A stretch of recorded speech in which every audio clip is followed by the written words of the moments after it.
Welcome to the SpeakPact podcast, where high-performing speakers and the producers who hire them merge to give you the insider secrets to the lucrative speaking industry. Antoniette Rose, your podcast host and celebrated speaker agent, unveils insider success strategies. Discover a nexus of thought leaders and bookers, maximizing your potential in each and every episode. Your ticket to ultimate speaking success begins right here. Catch the transformative insights waiting for you on the SpeakPact podcast, hosted by the industry powerhouse herself, Antoniette Rose. Welcome back to SpeakPact. We are so glad that you're joining us. Today I'm super excited that I have a premier sales expert with us. And why do you care about sales? You're just a speaker, right? Well, there's a lot of reason to care about how you come across as a salesperson and how you come across as a presenter. Because even if you're just selling a concept, you need to have these deep insights. Bryan Flanagan is the one to bring those to you. He spent 14 years with IBM being trained by them as a salesperson. So that in itself is pretty incredible. And then he spent a couple of decades with Zig Ziglar and traveled the world training in sales and presentations. Here is one of his books. And as you can tell, the forward is by Zig Ziglar. This is probably backwards, but it says, "So You're New to Sales," an incredible book, the textbook on selling and presenting. And then this is a fun little kind of salesperson's devotional. It's called Sell Somebody Something. Sell Somebody Something. And again, just a wealth of knowledge of decades worth of, first of all, feeling like he wasn't a very good salesperson, and to the person to look for when you want to know how to really get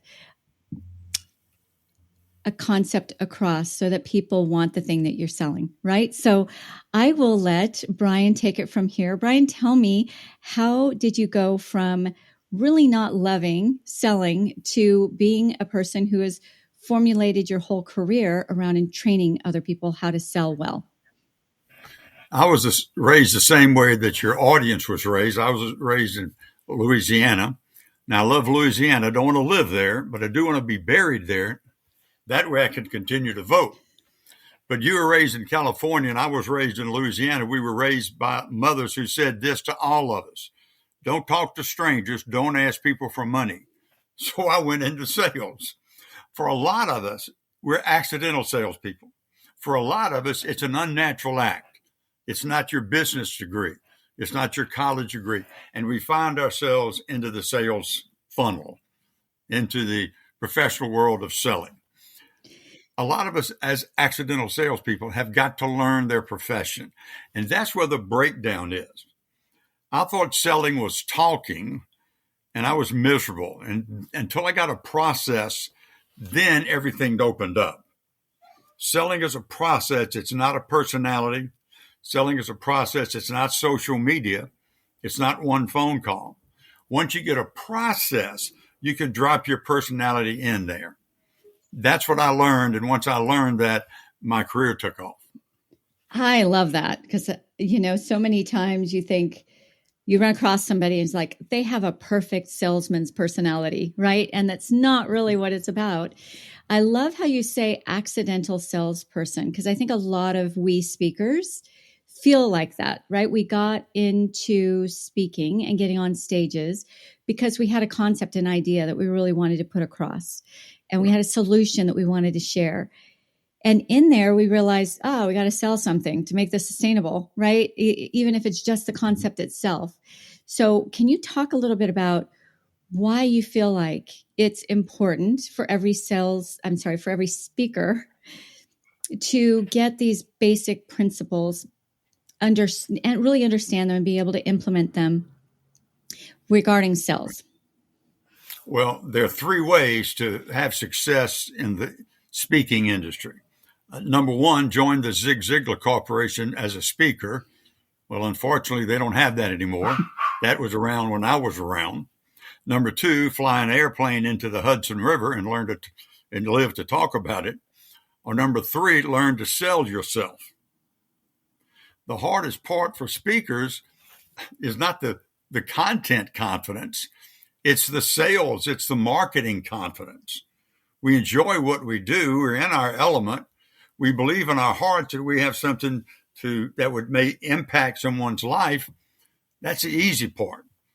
The hard part is getting in front of an audience and being paid for it.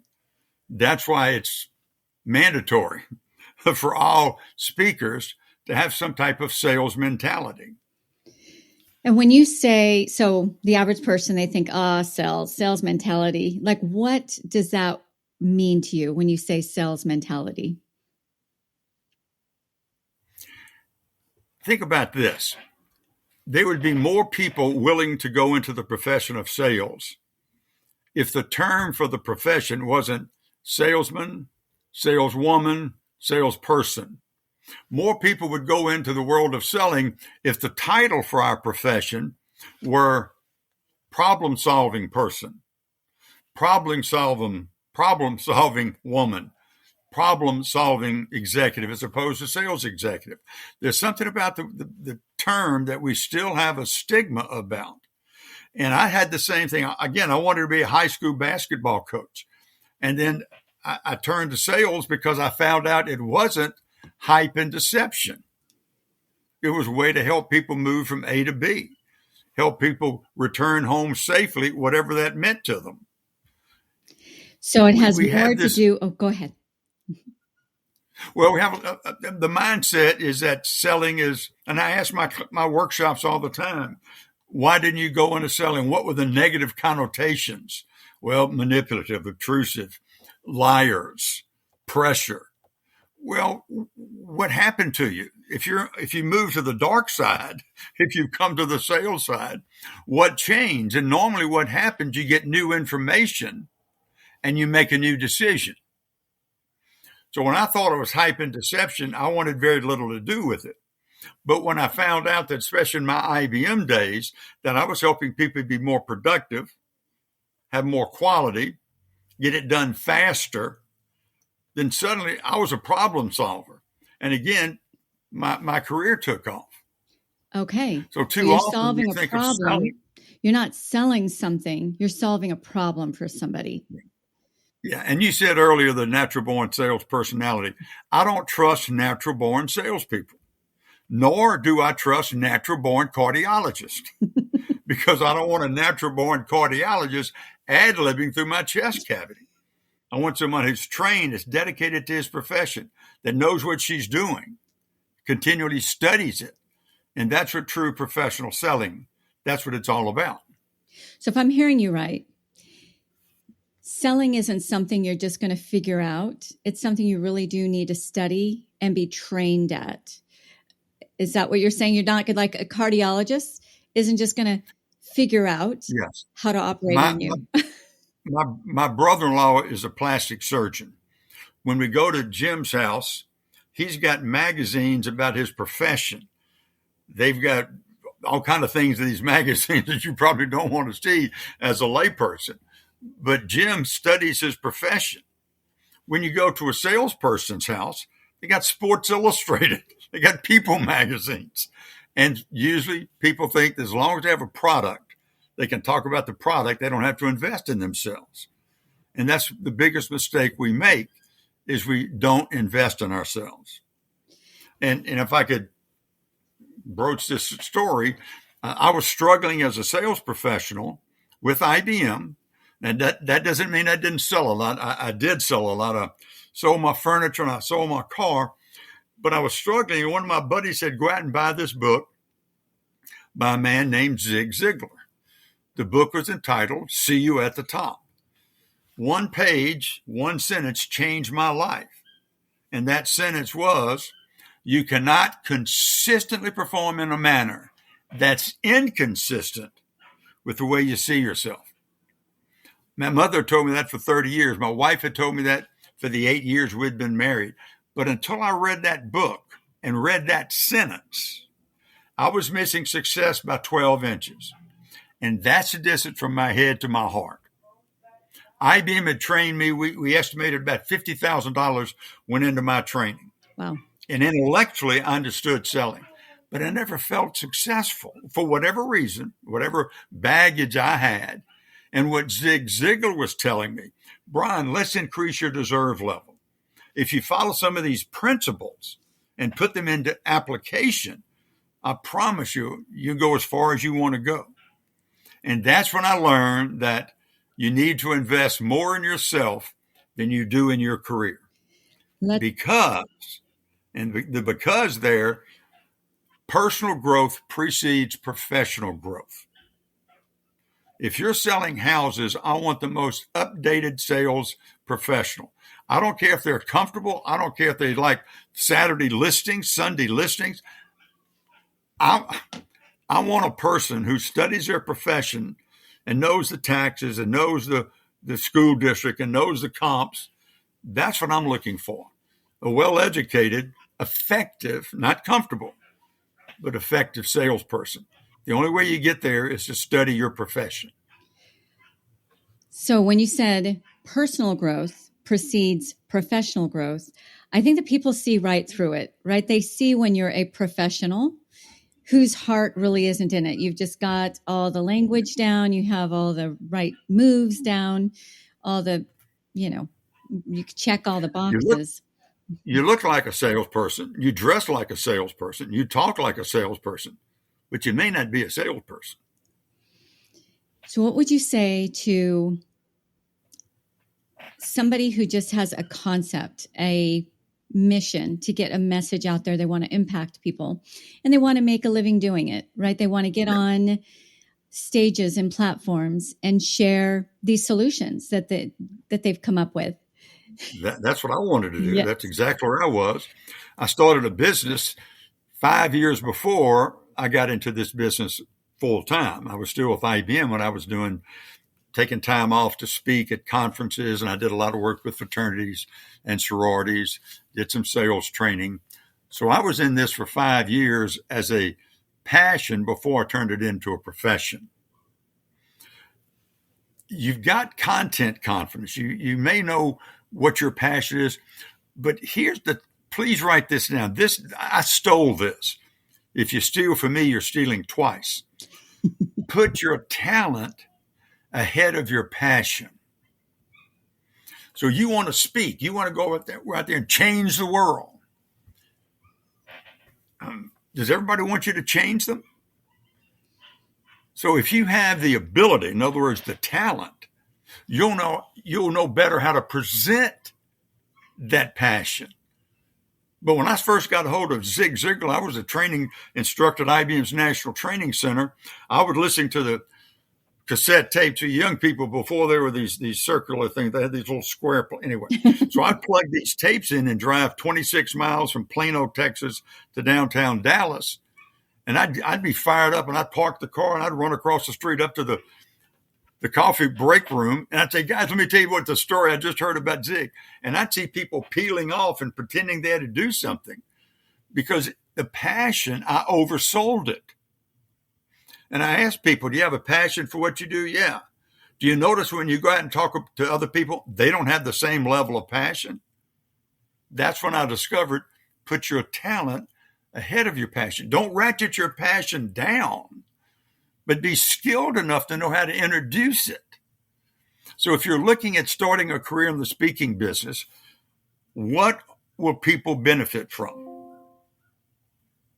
Goal setting, inspiration, motivation. And then in my book, the one that you mentioned first, So You're New to Sales, I've got an exercise in there that says, what do you sell? Well, I sell myself. I sell my stories. I sell my keynoting. What do the customers want? Uh-oh. The meeting planner wants no pressure. The meeting planner wants people to say, good job in the selection of the presenter. The audience may want to say, I want to do my job better. I want less stress. I want more time at home. Well, if you're selling your content and they want to look good to their boss, if they want to do their job better, you're not selling the same thing they're buying. So what you've got to do is to adjust what you're presenting to what the audience needs to hear, not what you want to talk about. That's a toughie. It took me a while to figure that out. Everybody needs to know how to set goals. Nah, not really. Well, I've got a great goal setting thing. I'm excited about it. It's got 7 steps, and it really not everybody wants to know about it. So what can you sell that people will accept, use, and apply? This is like, I want to just take pages of notes because I'm wrapping my head around this. This is opposite of everything that I learned in college, everything that I've kind of learned in all the different workshops, right? All the things. But it's brilliant. And I too want to wrap my head around this. So essentially, from the moment you step on stage, you're appealing to the audience what it is that they're looking for, not what it is if I'm paraphrasing this right, not what it is, the concepts that you want to get across, not the things that you might want to train. It's not about that. It's really appealing to what are they sitting there waiting for the answer for? What is it they're wanting? How do you figure that out? And how do you speak to that versus I've got these slides, I'm going to show them A, B, and C. What makes the difference? Yeah, there are a couple of keys, and this is with all sales, certainly with the intangibles such as ourselves as a speaker. You've got to lead with need. And by lead with need, what does the customer, what does the audience, what does the meeting planner need to have in their minds when you finish? And that's your goal. You asked earlier, how do you determine that? What do you want as an outcome? And I use this. At the end of my presentation, what do you want the audience to be, feel, have, or do? And sometimes they'll say, we've had a tough year and they stop working. We want you to really come down hard on them. Okay. At the end of it, how do you want them to feel? Oh, I want them to feel good about themselves. Then you don't want me to come down on them. You may be upset at them. Maybe it's a sales force that you're speaking to, but you want them to kind of have the riot act read to them. But at the end of it, you want them to feel good. Which one do you want? Well, hopefully it's the second one. And it's easy to get caught up in that because I'm going to take my material and I'm going to force it into sometimes my material is not forced in to their needs. So the lead with need concept is important.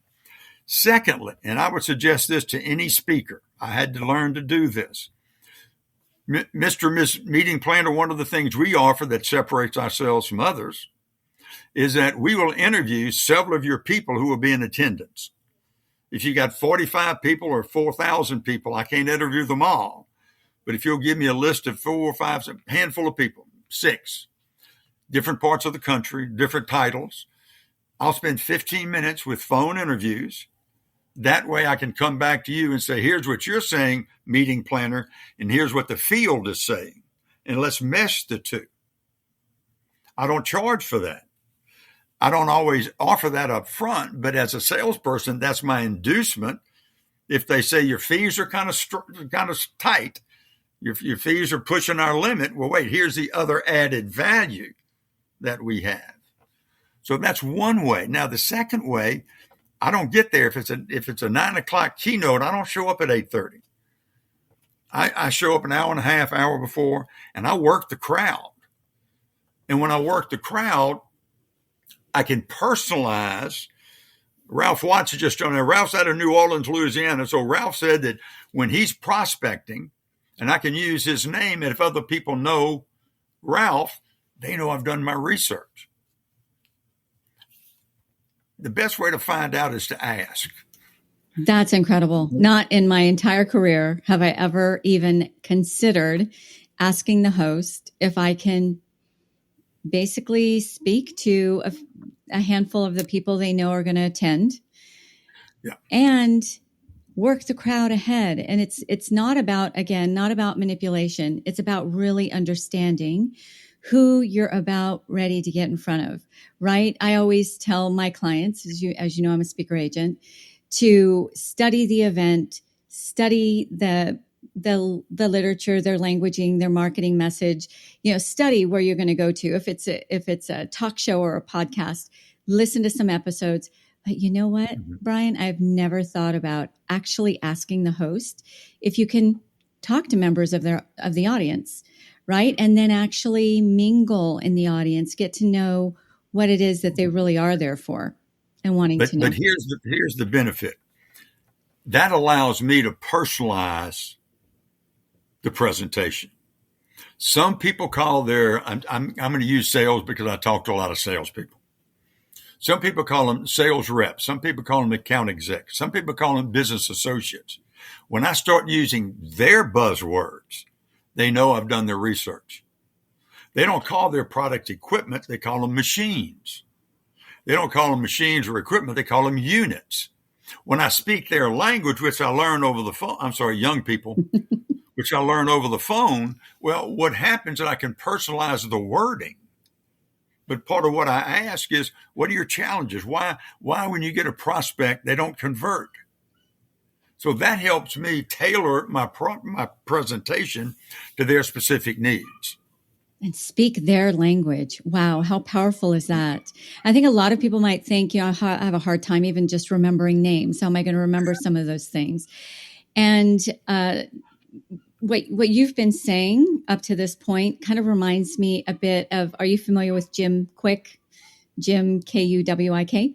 So he had a learning disability, and it was impossible for him to remember things, right?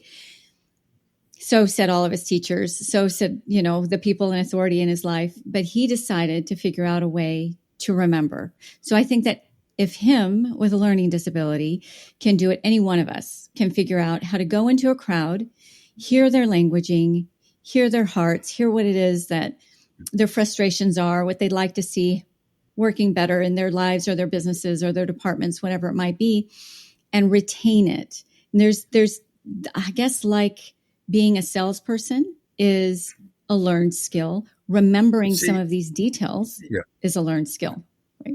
I am a consciously competent salesperson. I am not unconsciously competent. Mm-hmm. Sometimes I start my car and drive it out of the driveway and turn onto one of these roads I use, and I'm unconsciously competent. I mean, I know, I just do it. But as a sales professional, I became consciously incompetent when I wasn't making my quota.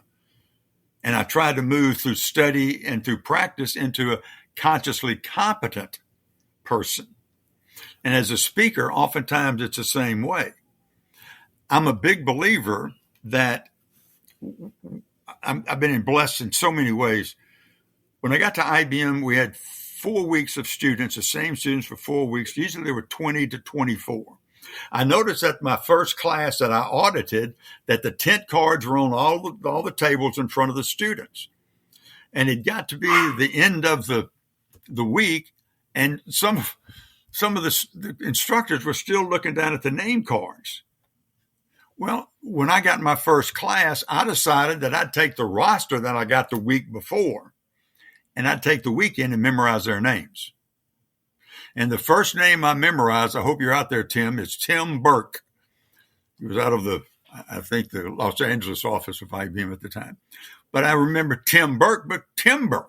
I associated a name and an object, and so I could learn their names, and then when they came in and shaking their hands, I could put the name very quickly with the face.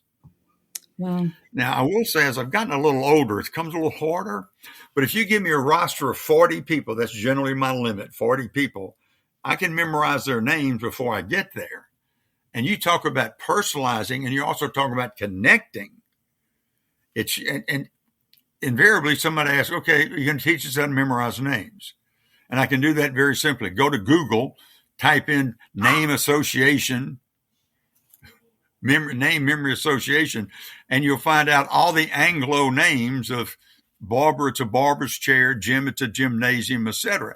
Well, that's how I learned to do it, but it's an acquired skill. I know that I know. I'm not a memory expert. Unfortunately, I forget their names within a week.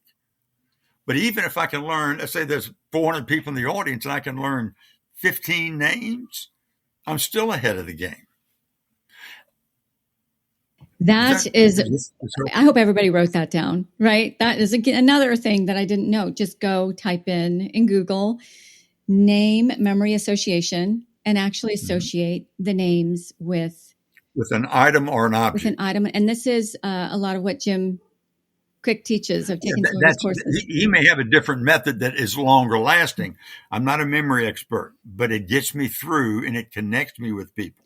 Well, I was a producer before I was a speaker agent. And I always knew the very first thing I had to do at the beginning of any event, whether it was a day-long event or a 4-day-long event, the very first thing that needed to be accomplished was community and connection. That everybody in that room feels like they're in the right place at the right time with the right people. And could you imagine having not salesperson, having the speaker on the stage, right, or at the podium, whatever it might be, know my name? What would that do for me as feeling, do I belong? Am I in the right place? Am I with the right person? Right. Right. We were traveling with Zig back in the day when he was doing those large presentations. There would be speakers, 8 speakers from 8 o'clock to 5 o'clock. And I was in the Staples Center in Los Angeles, and I worked the crowd, and I get 2 or 3 business cards, and I asked people, who are you here with? Well, I got 20 of my retail managers from my retail stores. Well, let me have a card. So let's say it was Ralph Watts. I go over here. Well, I've got an insurance agency and I've got some of my clients here. So I'll get on the stage in front of 15,000 people and I'll say, by a show of hands, how many of you are here? Well, some people raise their hands. And I say, it's important to be. I just met Ralph Watts. I get to know Ralph. Now, 15 or 20 people of his associates are going berserk because I picked out their boss and mentioned his name. And then I tell a joke, get to know Ralph. His brother-in-law is a veterinarian who's also a taxidermist. He's got a sign above his door that says, either way, you get your dog back. But if I do that to 2 or 3 people, suddenly I got 30 people on my side in a room full of, in this case, 15,000. So meaning you don't have to remember 15,000 people's names, right? But just a good chunk. And if you connect to that chunk of people, then that community factor kind of permeates throughout.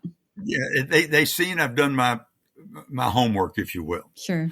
Now, you mentioned something about new speakers, and I have a passion for that because I wanted to get in this profession, like I said, for 5 years before I got into the profession when I left IBM and joined the Zig Ziglar Corporation.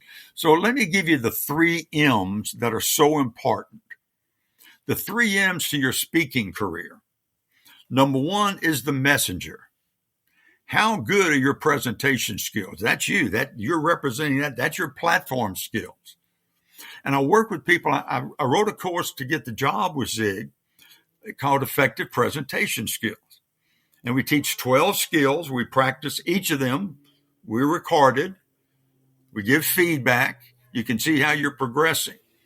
A lot of people say, well, I'm comfortable in front of a group. And if I've seen them speak, I may get a little bold and say, well, have you ever seen yourself? Because you're not very effective. So we want to take comfort in the distracting things that we do that we may not know about it and turn it into effective. So one of the first things you need to do, hone the messenger. Secondly, the message. What content sells? What content are people willing to pay money for? What content will impact the target I'm going for? Small businesses, the financial profession, government, school, education. That content has got to be crisp and clear. And the third thing, and this is the hard part, we talked about this. In fact, we talked about it yesterday. The third M, messenger, message, making money. How do you market yourself?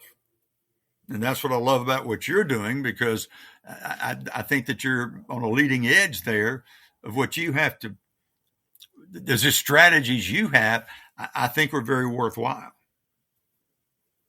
Thank you for that, Bryan. Yep, I've spent a lot of time doing that. And what I love is I think a lot of times people intermesh what isn't really intermeshable, right? They think that the message is the marketing and the sales, right? And they're three very distinct things. There's the message, which is the core content, right? And then there's marketing, which is more of relating and positioning. And then there's selling, which is making the offer and closing the deal. Three very different things. And I think that people can be good at one or two or three. But sometimes I really do believe that if somebody's good at one of them, they think they're good at all of them. And that's where they fall flat. Speakers who get a fast start in the industry recognize the importance and the essential nature of selling. People that have a slower build to their career, unless they threw a touchdown in the Super Bowl, but normal guys like me, I didn't throw a touchdown in the Super Bowl. The career is a slow build if you don't know how to sell yourself, if you don't know the difference between marketing and sales and content, as you said. It's tough out there because a lot of it's low cost to enter the business. So anybody that's gone through a Dale Carnegie course or a Zig Ziglar course can be a speaker. All you need is a business cards and a little bit of bravery, I guess. So anybody can get into it. And a lot of these times we're in it and we're doing the same things as everybody else. Well, what are your USAs? USA, unique sales advantage. What makes you different? What can you present in your marketing and your sales that'll separate you from the person they're looking at other than yourself? You've basically, in a nutshell, said exactly why I brought you into this show. Because I truly believe that if you're going to be an effective and you're going to be an effective speaker with longevity, right? You have to grasp sales and you have to be okay with it. Not just be okay with it, but actually embrace it and allow it to become as natural to you as the solution that you bring. If you cannot sell, then you cannot sell your solution. You cannot, the others will not buy what you're not selling, right? Well, Zig had a great line. On one of the first recordings I heard Zig, it was called Biscuits, Fleas, and Pump Handles. He's in Akron, Ohio, and he says, here's my philosophy. You can have everything in life you want if you'll just help enough other people get what they want. And I saw him live his life that way. But he said, now some person asked me, well, Mr. Ziglar, what do you want? He said, well, I want to be invited back to Akron, Ohio, because my next talk is so much better than this one. So that soft sell with humor, he was probably the best at it. Well, I'll tell you what, I'm combing through this book. So you're new to sales, and I encourage, can anybody get this on Amazon? Is it still available on Amazon? Okay. I encourage anybody to pick this up, because if you are a speaker, you are a salesperson. Embrace it, love it. And this is your manual. This is really the full manual. We're going to be doing more with Bryan. He's actually a big part of our upcoming launch party. And looking forward to it. So excited about that. And so you got some nuggets here just now. You're going to get so much more from him. And we're even going to have a live after party when the launch party is all done. So you'll get to actually meet Bryan and be able to talk with him back and forth. What a wealth of knowledge, Bryan. I'm super excited to get even more. This is just the tip of the iceberg of all that you have to offer. And I'll tell you what, I'm in this profession because I believe our voices are incredibly important. But you need the full package, right? Your voice is just a voice, and until somebody buys in to what it is that you're presenting. You have the other pieces. You have the presentation. We haven't even touched on that. That's a whole nother interview we're going to do. We've really just touched on some of the key points in selling. What would you say to a person who has a solution that they know they want to take global? They know they want to share it in a way where people can grasp onto it and actually begin implementing it. What are maybe some of the key maybe the top 2, top 3 key characteristics that they need to start moving themselves in the direction of embracing selling and start implementing some of those skills? You have content that you want to deliver. Therefore, for a new or younger entering into the business speaker, you need a process. What process do I use to get in front of people? Is it calling on, attending 12 networking events, or attending one networking event and having 12 one-on-ones? Is it the process of sending things out through social media, through posting on LinkedIn, et cetera, having an agent, hiring a salesperson? You need a process. Before you hire a salesperson, you should develop a process that you go and get rid of the kinks and make sure that it's on all cylinders. You mean you can't just sit in your office or your studio and wait for your phone to ring? And if you flew a plane into the Hudson River and learned to and lived to tell about it, yes, you can. But I'm not that celebrity. The celebrities make a lot of money, and they're at the top of their profession because they're unique. Well, I'm in more of a competitive level of the speaking business. So I've got to sell myself. And I promise you this, you may only wear your sales hat 2 hours a week, but when you wear it, you better be good. You may wear it 4 hours a week, but when you wear it, you better be good. And understand that you need to study your profession, and then you need to respect your profession. What we do is important. What we do can have an impact, can contribute to people. That's one of the, I got a phone call today from a young man that had said, "You told me when I started my business," and he quoted what I've told him. And I remember telling him that. And that's the impact that you have. So I didn't do anything other than point this young man to the door. He opened it, did all the work, but I had a hand in it.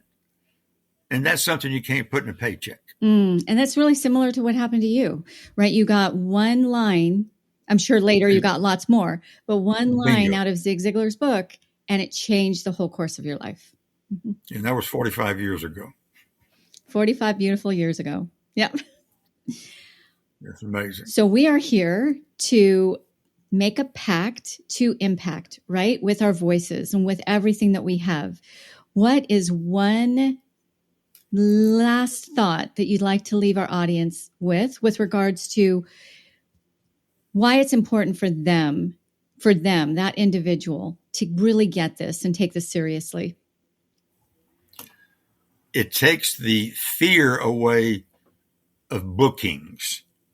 It removes some of the guesswork and the uncertainty. If you know in your mind that you can go out and make an effective sales call. I heard a saying the other day, good salesmen and good repairmen never go hungry. So if you can learn to sell yourself in a professional manner, you don't have to rely on speakers bureaus. You don't have to rely on networking or word of mouth. If you can rely on yourself, that other stuff is just lanyard. It's fringe benefits. That's so brilliant. So you learn to sell yourself. Learn to sell yourself. Have confidence in selling, and you'll never go hungry. Basically, right? Is that what you just said? Yeah, you said it better, but yes. I just synopsized what you said. But that's probably one of the number one areas that I've struggled in. Where I've known my value. I know what I bring to the table, but for some reason there was that little hiccup of who am I to sell myself? Who am I to sell this concept? Who am I not to? Right? It's really my mandate. I'm the only one who can. But you have to have you have to know how to sell the results, and the fact that what you do is not as important as what you do for them. And that's what we mean by lead with need. That's a writer downer. So you're not selling the thing. You're not selling what you're going to give them. Or what you do. You sell what you do for that audience, for that meeting planner. Because as speakers, we have two people to satisfy, the people in the audience and then the meeting planner. Right. I mean, we've got two big sales opportunities. So sell the result. Yep. Perfect way to wrap this up. How can our audience, because I know they're going to want to, other than going out and getting this Bible, right? So You're New to Sales by Bryan Flanagan. I'm going to link it in the show notes. How else can they reach you and learn more about how to maybe get some deeper insights from you? My website is flanagantraining.com. That's spelled FLANAGAN, training.com. Email address is Bryan, BRYAN, at flanagantraining.com. Oh. And then I've got my cell phone all the time on me. It's crazy. And that number is 214-505-5109. You guys have Bryan Flanagan's cell phone on this show right here. That's amazing. Now, the last thing I can say that I think helped me a lot is if you enter this business, be good. That'll get you more engagements in marketing, sales. If you're good, people will want you back. They'll tell others. So the best marketing is be good. So when you say be good, what does good mean? Be a good person, be good at what you do. All the above, the content, the messenger, the message, meeting the needs of the meeting planner, meeting the needs of the conference, meeting the needs of the people that are staring at you. Yeah, be good. Like E.T. said, be good. Love it. So don't just show up, right? Show all the way up and be good. Show up on time, and show up dressed to play. Brilliant. I think I'm going to watch this through again and again because there was so many nuggets of gold in here. So thank you for bringing your wisdom to us. What a treat. What a gift. You are definitely a treasure. And I look forward to, I hope you'll allow me to interview you a few more times. I look forward as well. Let's do it. Put me in, Coach. Okay. Awesome. All right. Well, go be good, everyone. And ciao for now. Thank you for listening to the SpeakPact podcast. To become a recommended speaker of Antoniette's WPC speaker agency, or you are a host or planner looking for a dynamic expert in optimized performance, Antoniette would like to personally meet with you. Secure a time with her at speakerbooker.com. Again, that is speakerbooker.com. It all begins with a vision, a voice, and a pact to impact. Join the SpeakPact movement by joining our new private Facebook group at the link in our show notes. Find us on nearly every social media platform at One Antoniette. That's number 1, ANTONIETTE, or simply hashtag SpeakPact.